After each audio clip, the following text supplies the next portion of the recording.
There was a boy named Juan who was very lazy.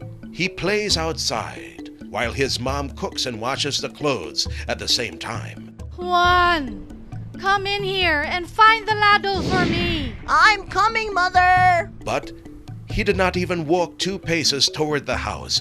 After a while, she saw that the boy was not obeying her. She dragged him into the house. You find that ladle.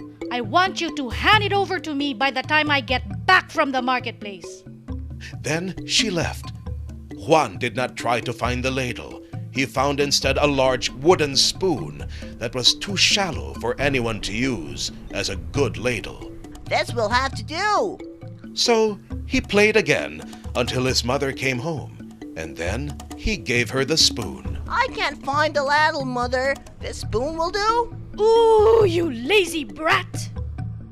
She proceeded to beat Juan with the spoon. Juan became so frightened that he ran out of the house. Juan's mother threw the spoon at him, and it struck to the base of his spine like a tail.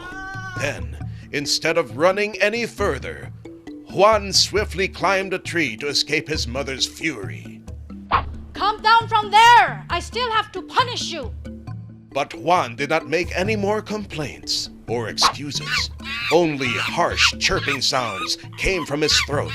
Hair had grown all over his little body, and he could no longer speak a word. Juan had become the very first monkey.